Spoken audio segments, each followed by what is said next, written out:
the Nintendo Switch's life is over. And despite its flaws, it had one of the best console runs of all time. I was 12 when the Switch came out, and now I'm 20. This thing's seen me through the most crucial parts of my life growing up, through lockdown, and it's responsible for some of my best memories with friends. So, I figured I'd go through each year of its life, its highs and lows, and the best moments of its 8 years of existence. 2016. 2016 is what I consider the true beginning of the Switch's life. Nintendo had been struggling with the Wii U for the past 4 years since its release. They really didn't market it well, and people thought it was just an accessory for the Wii, including me. I remember seeing it in a magazine and wanting to buy just the gamepad on its own to play games on, because it would be cheaper that way. Of course, that's not how it worked. It's just a controller with a screen. Given this absolute failure of a console, Nintendo was in a rush to move on to their next system, and by 2016, they had already told us it was coming, with the codename NX. That was all we knew about the Switch officially back then.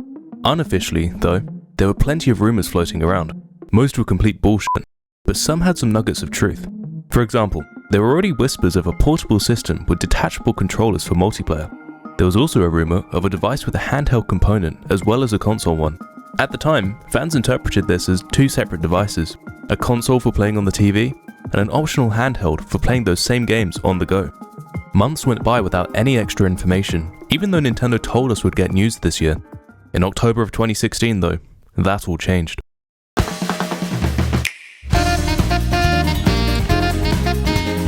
Turns out there was some truth to the rumors, and for the first time ever, we saw our Nintendo Switch. Right out of the gate, it felt like Nintendo had something special on their hands. I remember initially feeling like the name was a bit weird, but it grew on me. And that snap. Iconic. Nintendo really hit the ground running with their first trailer for the Switch. Not only did we get to see its capabilities, TV and handheld mode, detachable controllers, cartridges, but we also got to see a ton of new games that they had lined up.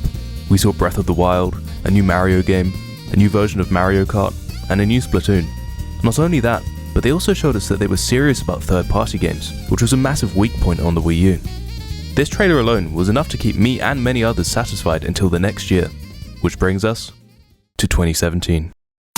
2017 was, in my opinion, the best year in the entire history of the Switch One's life, right from the start. In January, Nintendo gave us a 1-hour Apple-style keynote talking about the Nintendo Switch.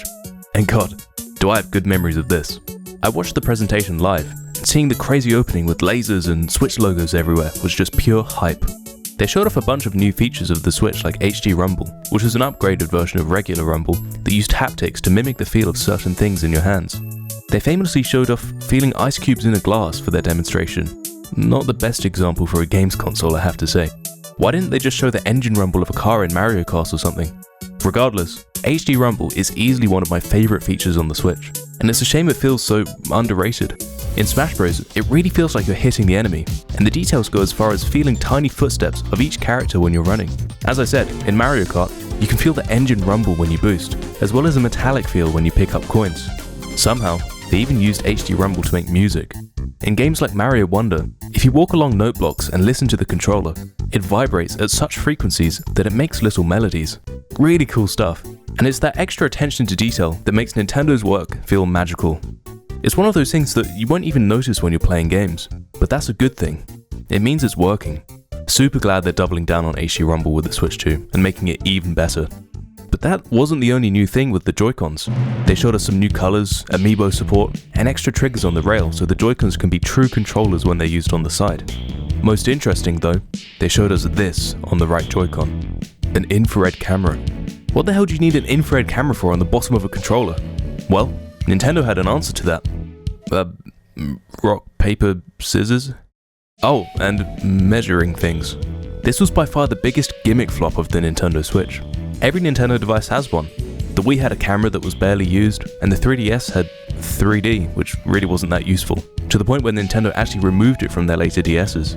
Thankfully, the IR camera on the Switch wasn't a crucial gimmick, and it's not like it had to be used in any games, which is why it wasn't used in any games. I can only think of like 3 titles that used the IR camera: 1-2 Switch, Labo, and Ring Fit Adventure. 1-2 Switch launched with the Switch, and it really should have been a pack-in title, because it's basically just a demo to show off the new features of the Joy-Cons, like being able to feel the milk course through the udders of a cow. Because 1-2 Switch was basically a tech demo, it felt like they sort of shoehorned the IR sensor feature into the game, and only made one minigame around it. Basically, you try to eat as many Subways as possible in 30 seconds by holding the controller up to your mouth and trying to take as many bites as possible. Really nothing special. Ring Fit Adventure, on the other hand, took advantage of it in a really clever way. You'd rest your thumb on the sensor, and somehow it could read your heartbeat, and I know what you're thinking. There's no way in hell that that's going to be accurate. I compared it to my Apple Watch, and it was pretty spot on, so good job, Nintendo. As for how they used it in Labo, they were really quite clever with this one too. You could use it as an actual camera and treat the controller as a little remote control toy and drive it around with a first-person view. These were all neat use cases for it, but it really wasn't a game changer for basically every other game on the platform. So those were the features of our console, which were great, but my fondest memories of this event came from the games that they showed. 1-2 Switch, ARMS, Mario Odyssey, Splatoon 2, and to top it all off at the end, Breath of the Wild, launching day 1. Which brings us to the launch of the Switch on March 3rd, 2017, which was a bittersweet day for me. I was able to pre-order a red-blue Switch as well as Breath of the Wild, but only one would come. I remember waiting all day for the Switch to come, hours going by, until I heard a knock on the door. I picked up the parcel, but it was way too small to be the Switch. All I got was Breath of the Wild, and I had to go through the torture of waiting another day until the console came. Weirdly, a friend of mine had the exact same issue, but the other way around. He got the console day 1, but had to wait for his game. I honestly would have much preferred it this way, because at least I could set up the Switch and admire it for a day. You can't do anything with just a game, although I did lick it to see if it actually tasted bad like people were saying. Come on, we've all done it at least once. Once I finally got my hands on the Switch the next day though, it was pure magic. I remember unboxing it and just feeling like I was holding something really special. The size was perfect, the UI was slick and modern at the time, and it just felt like the Nintendo I knew and loved was back. That's not to say that the launch was perfect though. If you were around at the time, you'll probably remember the infamous left Joy-Con issue. Basically, there was a decent chance that the launch Switch you got had a defective left Joy-Con, where the Bluetooth connection would randomly disconnect. Thankfully, I was one of the lucky ones, and my controller was fine, but it was super annoying for a lot of people. This was the first gate of the Switch, along with a bunch of launch systems having dead pixels, and there's more of this to come in later years. Still, none of that could take away from just how incredible Breath of the Wild was. It's hard to overstate just how much of a moment this game was. It didn't just live up to the hype, it redefined what people expected from an open world game. The sense of freedom, the discovery, the physics, the sheer scale of it all. You see that mountain in the distance? You can go there. Breath of the Wild is easily one of my top 3 games of all time. The connection you get to this game is just insane. I still listen to the music sometimes, and it genuinely gets me emotional. Yes, it also launched on the Wii U at the same time, but to be able to play it on the go, anywhere, instantly made the Switch version worth it. Even if the Switch had launched with just Breath of the Wild, it still would have been a massive success. But Nintendo wasn't stopping at launch. Just 1 month later, we got the updated version of Mario Kart 8, sparking a long line of deluxe versions of games for the system, as Nintendo tried to bring all the work from their failed consoles to the Switch. 8 Deluxe came with the DLC from 8 included, 2 item slots, an actually good battle mode, and of course, the ability to play anywhere you wanted. This was the perfect game for the Switch.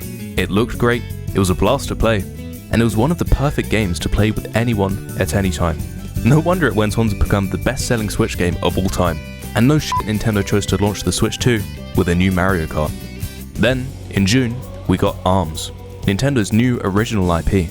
At the time, it felt like Nintendo was trying to capture the same lightning in a bottle they had with Splatoon on the Wii U, and Wii Sports on the Wii.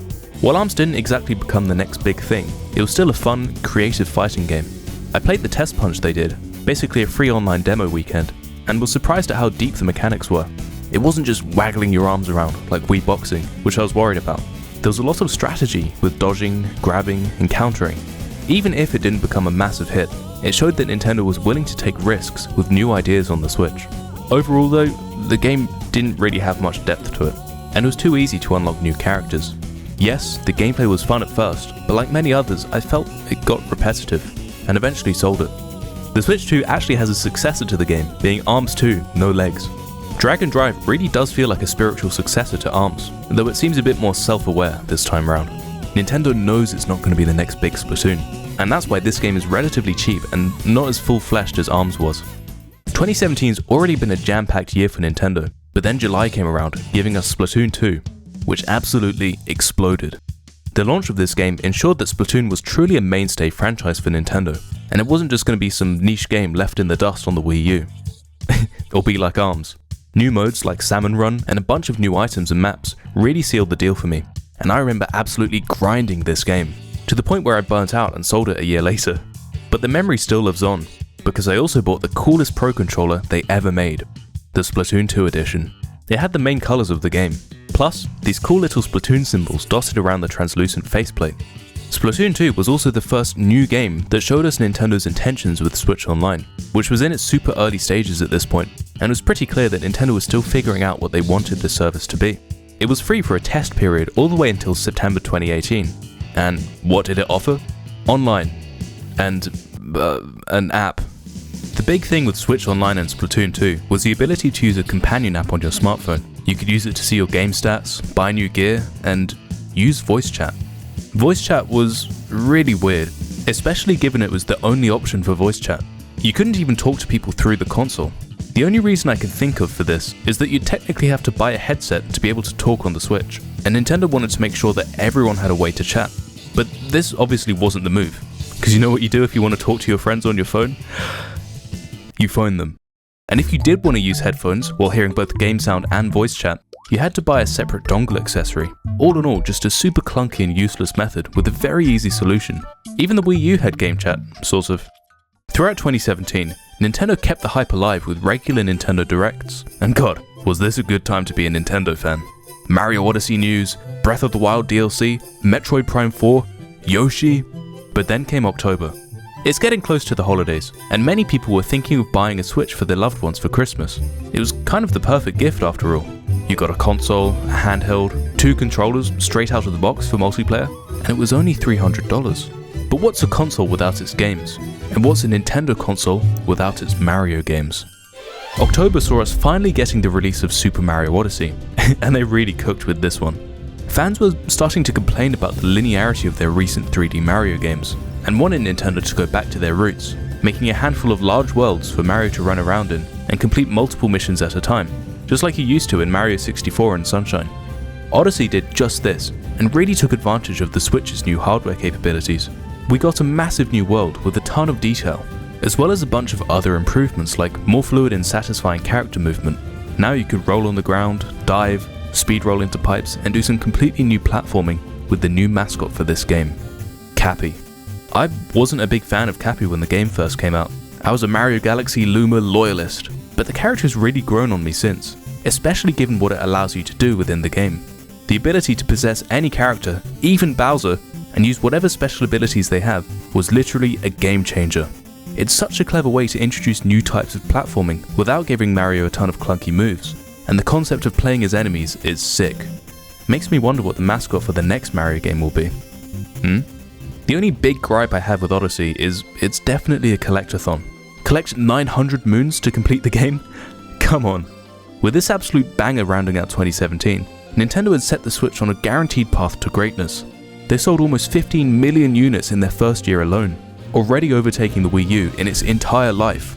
While it was clear Nintendo already had something special on their hands, the next few years would go on to prove that they had made something magical. 2018. After the insane high of 2017, you'd think Nintendo would slow down a bit to catch their breath. But no, 2018 was still full of hype. Just a different type of hype. Instead of a non-stop barrage of brand new, system-selling games, this year felt more like Nintendo was building the world around the Switch, strengthening it, expanding it, making it clear to everyone that the Switch wasn't just a fluke. It was here to stay. It kicked off pretty strong with a bunch of ports, sure. Stuff like Donkey Kong Country Tropical Freeze, Hyrule Warriors Definitive Edition, Captain Toad, all games from the Wii U era that basically no one played the first time around. I never bought these, as I had most of them on the Wii U already, but I'd be lying if I said I wasn't tempted just by the idea of being able to play them on the go. A Nintendo Direct in March brought us Mario Tennis Aces and Splatoon DLC, but that's not what this Direct is known for. This was the Nintendo Direct that showed us the next Super Smash Bros. Oh my god! This was one of the greatest moments of the Switch's life. For the past year and a half, people were commenting on every new announcement. Smash 5? When Smash 5? Smash 5 when? And it was finally here. All they needed to show us was a new character and the fact that the game was coming, and that's exactly what they did. The only other information we could gather about Smash at this time was the fact that Link was going to be updated to his Breath of the Wild version, but that was enough for now. April brought us the first ever editions of Labo, the Variety Kit, and the Robot Kit. Nintendo loves to experiment with some wacky and outlandish ideas, and as we'll see, this is just the first of a whole array of unique ideas tailored for the Switch. Labo used cardboard cutouts to build contraptions, like a remote-controlled device with a camera, as well as a complete mech suit, a really clever and rewarding way to teach kids how to build things. I never bought a Labo, but I thought they seemed quite cool for much younger audiences, like IKEA, but for 7-year-old gamers. The real meat of 2018 started to show itself in the summer, and ironically, it came from everyone else, not just Nintendo. This was the first year that third-party support really started to feel real. I mean, when you've got games like Fortnite dropping onto the eShop, it's hard not to pay attention. You have to understand how huge this game was at the time. I think it's really easy to forget. Myself, along with everyone else I knew, was playing it, and if you didn't play it, you were considered weird and out of touch. Back then, the whole concept of this game made it truly addictive. It was free, you could play with your friends on any platform with voice chat, and it had the perfect type of gameplay where you can just mess around with your friends. It reached 125 million users in less than a year. Of course it was going to come to the Switch. It wasn't just that Fortnite was the biggest game in the world at the time. It was the fact that it worked on the Switch, which was basically a glorified iPhone 8 when it came to graphical power. I have fond memories of early summer in 2018 with Fortnite on the Switch, racing to my friend's house with the game literally still running in my hand so I wouldn't miss that rocket event at the end of Season 4, then pulling an all-nighter during a sleepover. This game, along with a bunch of other major third-party titles like Rocket League, Dark Souls Remastered, and Wolfenstein 2, showed us that the Switch was considered a serious console to make games for, right there with Xbox One and PS4. Fortnite had been announced for the Switch in the Nintendo Direct for E3 2018, as well as a bunch of other announcements from Nintendo. They announced Fire Emblem Three Houses, Super Mario Party, and Pokemon Let's Go Pikachu and Eevee. These were all in the first 15 minutes of the Direct. The other 25 minutes were dedicated entirely to the new Super Smash Bros. It started with the GOAT Masahiro Sakurai introducing us to the series, followed by a video showing some of the roster. The usual: Bowser, Mario, Peach, Yoshi. We knew these guys were going to return. But then they started showing deep cuts like Ice Climbers and even DLC from Smash 4 like Ryu and Cloud. And to top it all off, they ended by bringing back Snake from Metal Gear Solid. But then it keeps going, showing every single character from every past game, bringing back fighters that we haven't seen in literally decades. It just keeps going. Olimar, Rob, Dr. Mario, Duck Hunt Duo, Pit, Palutena, the biggest crossover in gaming history. Super Smash Bros. Ultimate.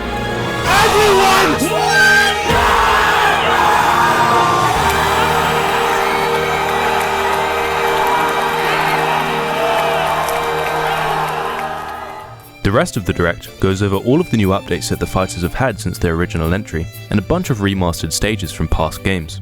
Since the reveal of the game back in March, people had been theorizing which new characters could be added. For a long time now, people had been advocating for characters like Ridley, but Sakurai said he'd be too big to add. Fans also speculated some more obscure ones like Geno from Mario RPG or King K. Rool from Donkey Kong. Because of this, Sakurai tells us he hopes we don't expect too many new challenges. But then, it fades to black.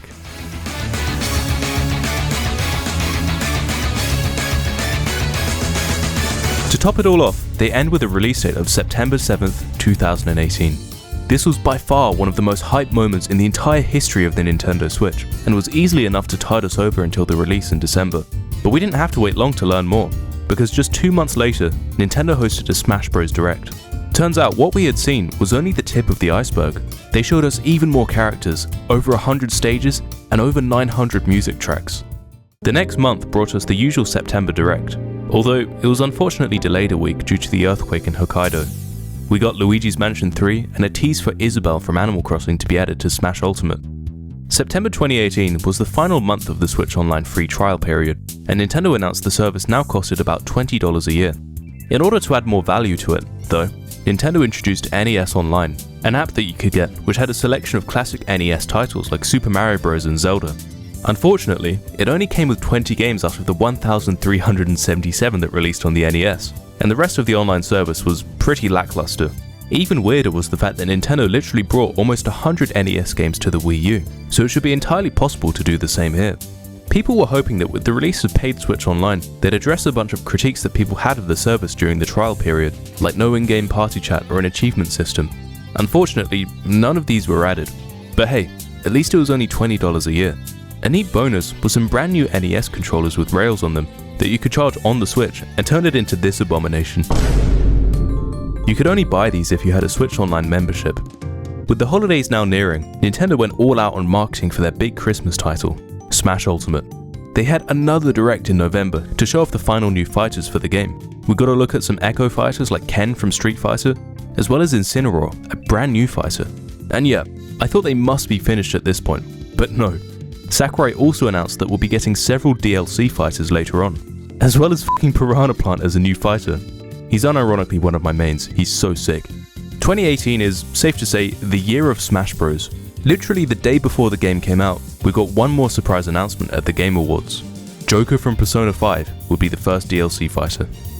The Switch finished 2018 as the best-selling console of the year in the US, outdoing both Xbox and PlayStation for the first time in a decade. 2019. Right out of the gate, 2019 brought us a brand new 2D Mario game in January, reinventing the series and bringing back a level of creativity we haven't seen since Super Mario World. Joking. Another deluxe game. Up until this point, people seemed a bit annoyed by the ports, but they were still mostly fine with them, because at least they were coming with new content. New Super Mario Bros. U Deluxe for the Nintendo Switch family of systems is where most people drew the line. This game felt like, to a lot of people, the bare minimum being sold at full price. You got the game, the DLC from the Wii U, and a new easy mode player, Toadette. That was it. No bonus content, no nothing, and sold at the price of a brand new Switch game. People were so outraged by this, and it definitely led to a long-running complaint by angry fans saying, "There's too many ports on the Switch, give us new games," as if they didn't just get Smash Ultimate a month prior. I still got the game though, because it's fun. For the most part, the sentiment of getting annoyed with ports has largely shifted in the Switch's later years, and nowadays, people are glad that it has such a strong library, especially since these games can be played on the Switch too, which instantly gives it a huge back catalogue of games. This controversial start to the year, though, was about to change. February brought the announcement of Super Mario Maker 2, and I gotta say, this game was peak. I played this a ton, not even making levels or anything, just playing online with friends was plenty for me. I have this distinct memory of being on a coach on the way to some business studies school trip 6 years ago. I brought my Switch and was showing off Mario Maker 2 to a friend, making an auto-scrolling level and just messing around. Safe to say my friend was impressed, as it wasn't long before he bought his own Switch. Good times. We also got a look at the first 2D Zelda for the Switch in February, a Link's Awakening remake. This was really cool to see, since it had now been 2 years since Breath of the Wild. It almost looked photorealistic, and it's astonishing to see something like this run on a Switch. This game would eventually spark the idea for a brand new 2D Zelda game, which we'll see 5 years later. Ever since the Switch was first revealed, players had an idea. What if you could use the Switch for VR? It's perfect, right? You just slot the tablet into a headset and use the Joy-Cons for controls. Well, Nintendo listened. Sort of. 1 year after the original Labo, we got the Labo VR kit, which allowed you to slide your Switch into a cardboard headset and play minigames. Interestingly, a bunch of other titles like Smash Bros. Also got support for the VR kit, so it was taken somewhat seriously. The main issue was that the screen on the Switch was too low resolution to actually look good on a headset. Usually you need something like 1440p per eye. The entire Switch screen was 720p, and you had to split that between two eyes, so you can imagine how blurry it was. E3 2019 brought us more third-party bangers like The Witcher 3 on Switch, which by the way, the developers must have performed some kind of switchcraft to get it to run as well as it does. We also got gameplay for Link's Awakening, as well as a tease for a brand new Zelda game. The sequel to The Legend of Zelda Breath of the Wild was now in development. Along with Metroid Prime 4, Breath of the Wild 2 was one of those games that people had been waiting years to hear about at this point. Although we didn't get much, we at least knew that there was more to come. Little did we know, this small teaser was going to have to last us for 2 years before the next trailer. Even so, YouTubers managed to squeeze every last bit of information out about the teaser, and came out with a bunch of theories for the game. In the coming months, rumours would surface about new hardware that Nintendo was supposedly working on. Apparently, Nintendo was gearing up to launch a smaller, cheaper version of the Switch, which people started to call the Switch Mini. The rumours were mostly cast away as fake news, until one day, we got a leaked image of a literal factory unit. Soon after, Nintendo announced not the Switch Mini, but the Switch Lite, a smaller Switch with a smaller screen, no detachable Joy-Cons, no TV support, a physical D-pad, and of course, a smaller price too. This actually turned out to be super popular, as a lot of people only played in handheld mode anyway. Weirdly, it also had a longer battery life than the normal Switch, despite a smaller chassis. Turns out Nintendo had quietly upgraded the processor to a more efficient chip. Still just as capable, just using less power than before. They also quietly put this in a new Switch as well, nearly doubling the battery life. Now that the console was over 2 years old, and there were many more people playing it, this was around the time that the infamous Joy-Con drift issue really started to make headlines. I'm sure it's affected most of you at least once. It's so annoying to have that one controller that basically becomes unusable because a speck of dust gets under the joystick and messes up all of your inputs. This would be the gate that would forever scar the Nintendo Switch brand, even though they seem to have fixed it in newer Joy-Cons in later years. 1 year after Switch Online officially launched, and right around the time people's memberships were expiring, we got an update to the service, shown in the September 2019 Direct. Nintendo added a new library, SNES Online, featuring a handful of SNES games at no extra cost. They also launched a cool wireless SNES controller with extra triggers and USB-C. But that's not all they gave us. We also got 2 new DLC fighters for Smash Bros. Terry Bogard from Fatal Fury, and someone that fans had been wishing for a very long time. Banjo and Kazooie. In October, we got what would turn out to be one of my most played games in lockdown, Ring Fit Adventure. This was a spiritual successor to Wii Fit. Instead of the balance board, you now used a Pilates ring to do exercises. Another instance of the classic Nintendo magic, creating something so out of the blue and creative that only Nintendo could come up with it. You could even take the Joy-Con and ring on the go with you without the Switch, and it would count your reps and store it on the controller. Ring Fit ended up being a massive success. For this year's Christmas game, we got Luigi's Mansion, a spooky game conveniently launched on Halloween. Many say this is the best Luigi's Mansion game there's ever been, and it introduced a bunch of new people to the franchise. I still haven't played a Luigi's Mansion game, I'm sorry. By the end of 2019, the Switch had now sold 52 million units, officially outselling the SNES in just 3 years. But the Switch's best-selling year was still yet to come. 2020.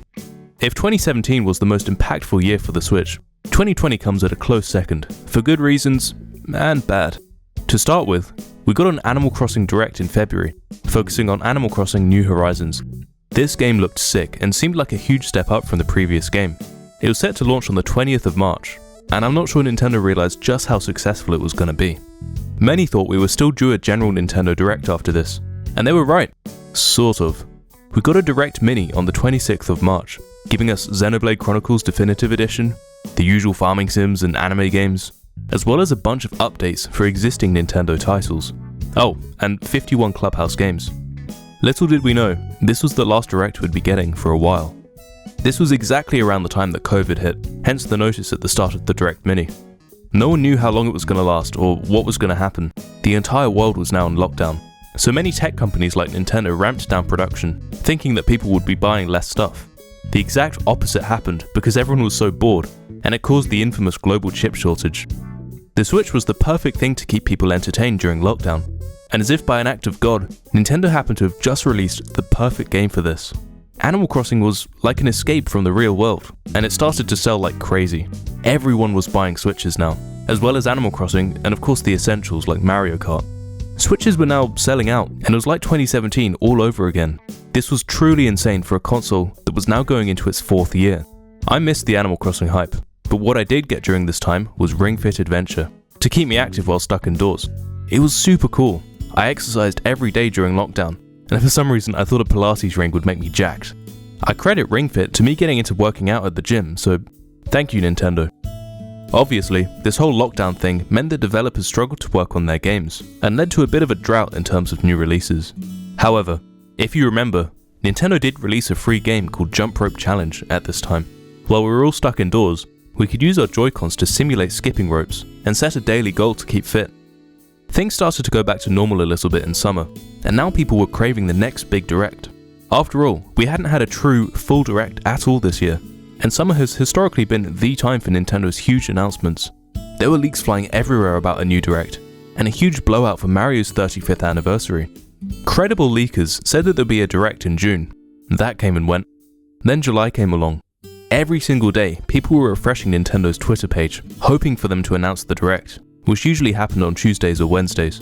This was a frustrating time to be a Nintendo fan, and I was all in on the leaks at this point in time.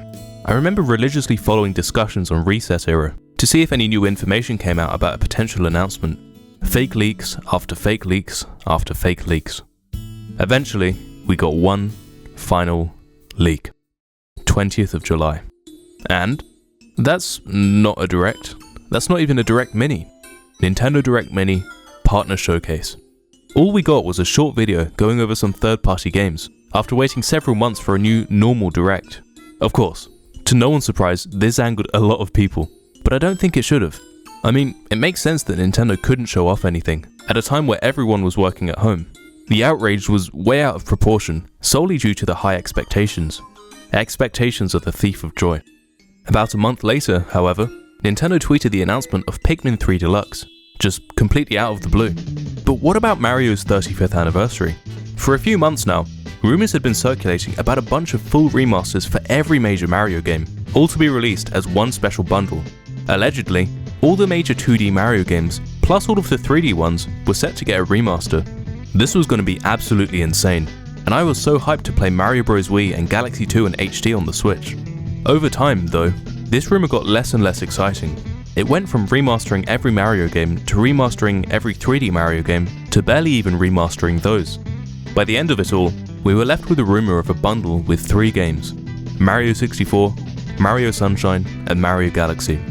This was set to be announced in September, and on the 3rd day of the month, we got the Mario Bros. 35th Anniversary Direct. 3 games only slightly remastered, just improved resolution for the most part, in a bundle that would only be on sale for a year to commemorate Mario's 35th anniversary. Expectations are the thief of joy. However, there was still a bunch of pleasant surprises that came from this Direct, the first of which being Super Mario Bros. 35, a battle royale similar to Tetris 99, where you complete levels from the original Super Mario Bros. Until there's only one player left. Super cool concept, and it was free for Switch Online members. Interestingly, this may have been inspired by a fan game, because not long before Mario 35, there was a game called Mario Royale on the internet. It was a very similar game, but had 100 players instead of just 35. Unfortunately, it was taken down by Nintendo. Another banger that we got from the Direct was a port of Super Mario 3D World from the Wii U. Everyone thought this was going to be another typical deluxe Switch game where they barely add anything new and sell it at full price, but that wasn't the case this time. At the end of the trailer, we got a glimpse of Bowser's Fury, an entirely new side game to 3D World, with its own unique world, storyline, and gameplay mechanics. Bowser's Fury is genuinely so cool, because it's the first truly open world Mario game. Every section in this world is interconnected, and you don't have to go to a hub world to get to each place. You can physically travel there yourself, and ride across a vast ocean. The platforming in Bowser's Fury is also great, and so are the boss battles. Fury Bowser is the first actually scary Bowser that we've had in a very long time. For ages now, it just felt like kind of a nuisance, nothing actually threatening. But this game finally changed that. I mean, just look at how sick this promo image looks. The final announcement of this Direct was Mario Kart Home Circuit, Nintendo's most inventive hardware experiment since Ring Fit Adventure. It's not just remote control cars, it's augmented reality, turning your home into a real-life Mario Kart racetrack, complete with other races, items, finish lines, and different track designs. I never got it as I wasn't the intended audience for this, but I was still impressed. On the first day of October, we got a new fighter for Super Smash Bros. Ultimate. I remember being in class and wishing I was able to watch the announcement stream. Eventually I got impatient and snuck my phone out, only to find that I was late to the announcement and that they added Steve from Minecraft. Minecraft Steve. What? I've got to say, this was probably the most hype and unexpected fighter to ever come to Smash Ultimate, and I missed it. Everyone joked about Steve being added to Smash, and it was kind of a meme. No one thought it was actually going to happen, but it did. As you can tell by now, 2020 has been a much drier year for new games due to the pandemic, but Nintendo still had one more game for the holidays, and that was Hyrule Warriors: Age of Calamity. Age of Calamity came out of nowhere, but it was a pleasant surprise. In Breath of the Wild, a huge plot point of the story is that there was a massive battle 100 years ago against Calamity Ganon. All 4 champions manned their divine beasts, and Link would take on Ganon. But they all lost. Many of us thought this would be an awesome setting for a prequel to Breath of the Wild, and given that it was a war, the Hyrule Warriors style would fit perfectly. So that's exactly what Nintendo did. As for the actual game itself, it was alright. The gameplay got repetitive over time and it could only run at 30 FPS, which was rough. The best parts, for me, were the soundtrack and the cutscenes. I regularly listen to the music from this game because it's just that good, and I incorporate it into most of my videos as well. The cutscenes were also great, and there are enough of them to be watched as a full feature-length film, which I did. Overall, 2020 wasn't as crazy in terms of releases as the previous years had been, but for the Switch's popularity and sales, it was the best year yet. 2020 was the catalyst that pushed the Switch into becoming the second best-selling console of all time. By December it had outsold the 3DS, and this year Nintendo became the richest company in Japan. 2021. We're now entering the last years of the Switch's life, but there's still a lot more to come. To start with, we got 3D World plus Bowser's Fury in July, which ended up having online multiplayer, which was a pleasant surprise. For the longest time, people have wanted a true online multiplayer for a 3D Mario game, and now we finally have it. It's also the perfect 3D Mario for it. If they were to add this to Odyssey, it wouldn't work that well, since it's a very story-driven game, so people might be at different points in the game and not want to play with friends due to spoilers. With 3D World, it makes perfect sense. Just hop on with a friend and play some random levels. Finally, for the first time since 2019, we got a full Nintendo Direct in February, and it was almost 1 hour long as well. We got Pyro and Mythra for Smash, Mario Golf Super Rush, Skyward Sword HD for Zelda's 30th anniversary, and to close off the Direct, Splatoon 3. I'm sure most of you are familiar with Splatoon 3 by now, but back then, we had a completely different idea of what this game could be. The trailer started off in a giant desert, which made people think we were getting an open world Splatoon for some reason. That honestly makes no sense, I'm sorry. How would that even work? We don't have to make everything open world. According to an interview with the devs later on, the game was only 10% done when the trailer came out, so they must have been super eager to show it to us. Not much else happened until E3 2021, except for Monster Hunter Rise, which I was never interested in. So let's skip all the way to June, which brought us another full Direct. This was definitely around the time that people started to see that the Switch's days were numbered. The hardware was old, the controllers kept drifting, and the first party announcements in this Direct were mostly smaller titles. We got Advance Wars 1+2 Reboot Camp, WarioWare Get It Together, and Metroid Dread, which was actually a big deal.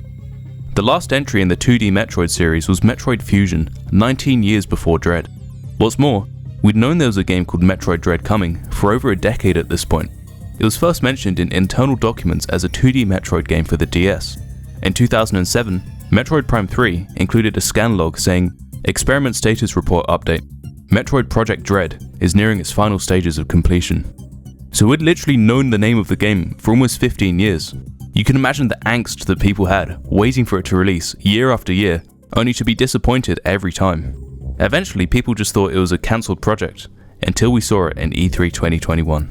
The game's honestly really fun and quite hard. I would 100% recommend it. While Metroid Dread was still a relatively small game, it had a ton of hype to back it up. And to top off the Direct, we finally got another look at Tears of the Kingdom. And it's in the sky now?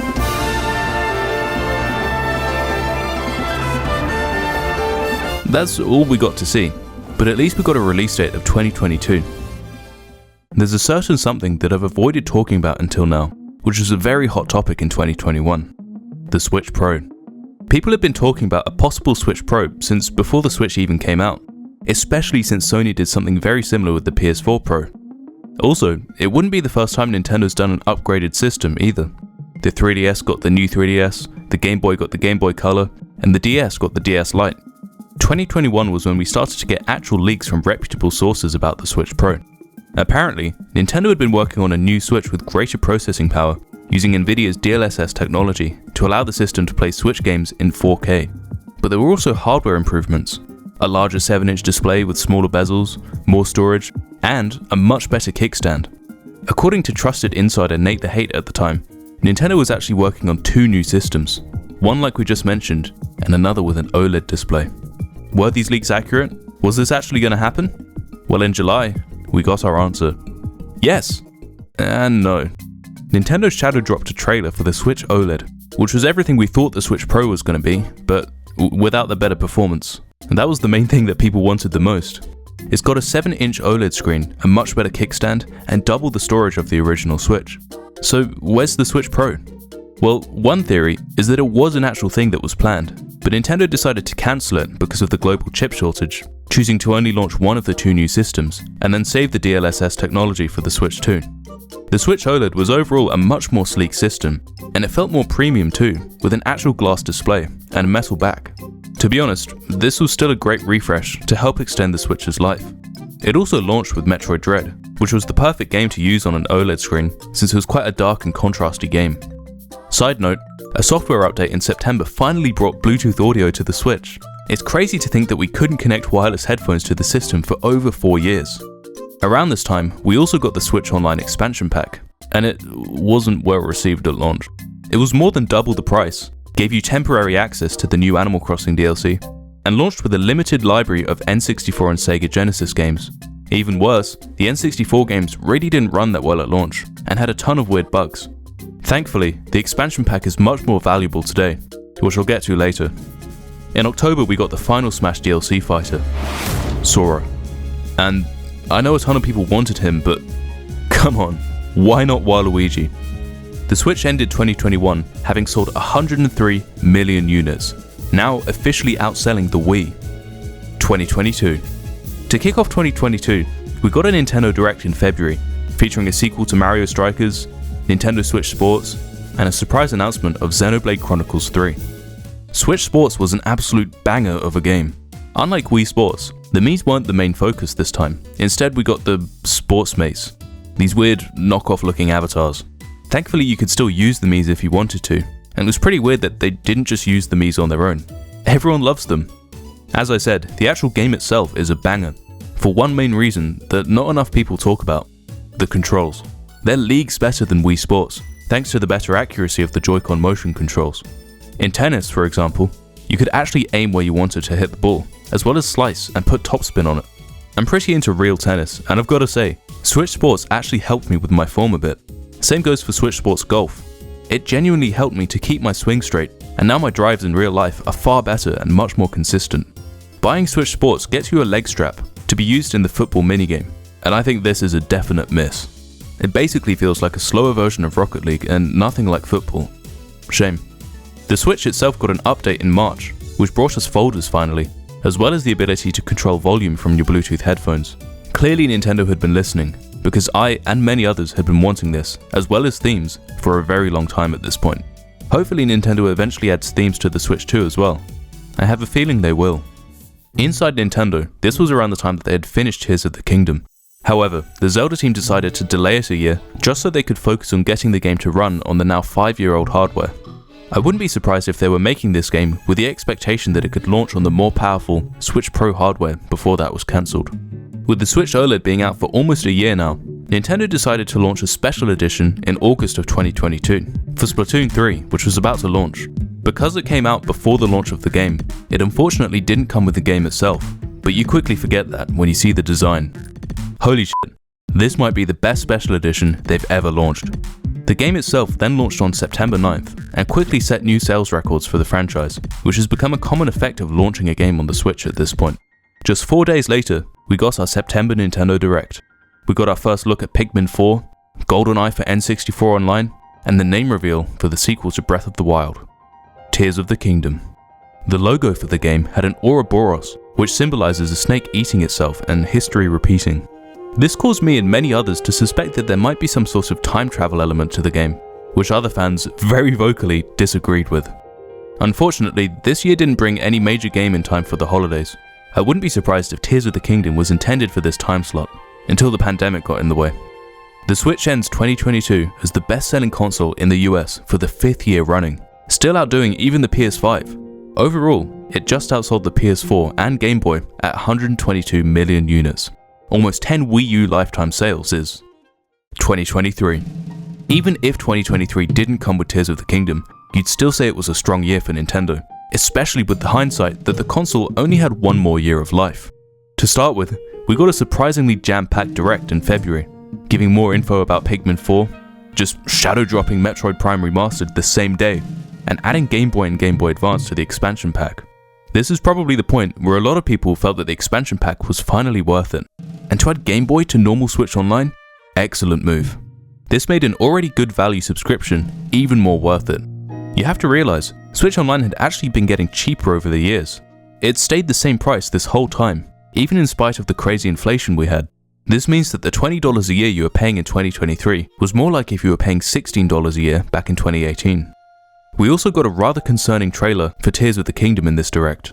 Fans were expecting a super hyped trailer like they did in 2017, but instead, we barely saw anything new or interesting. In response to this, Nintendo went back to the drawing board and released one more trailer before the launch, and cooked hard.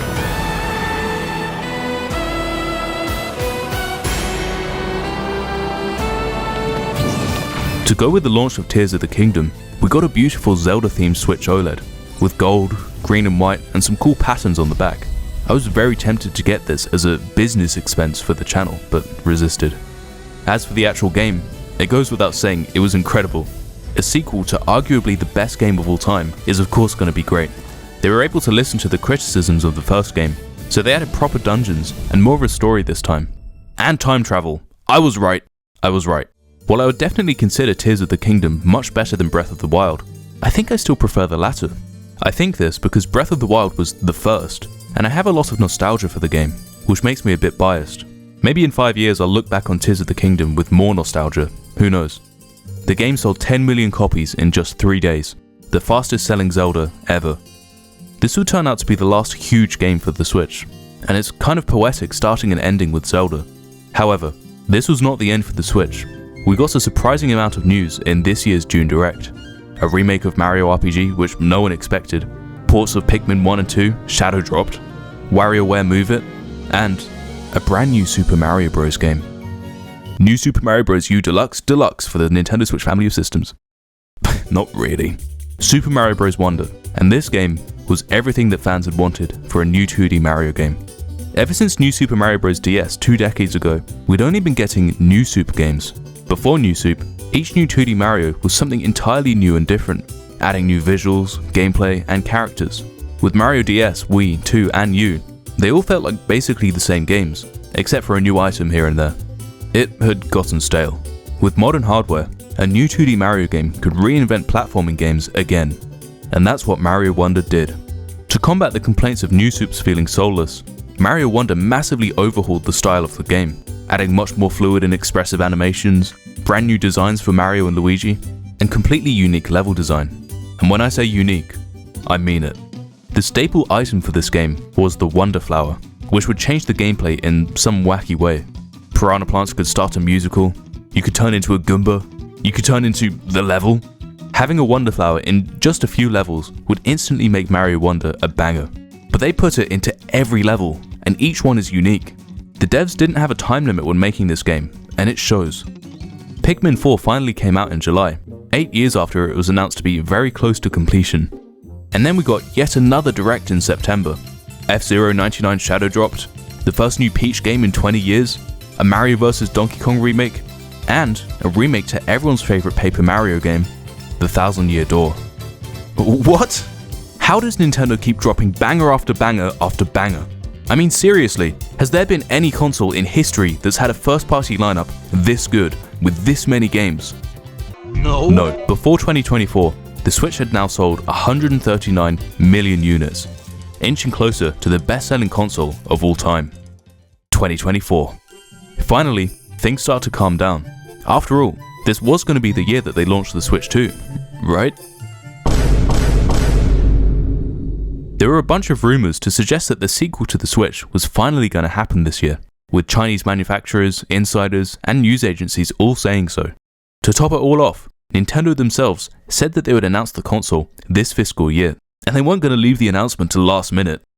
Right?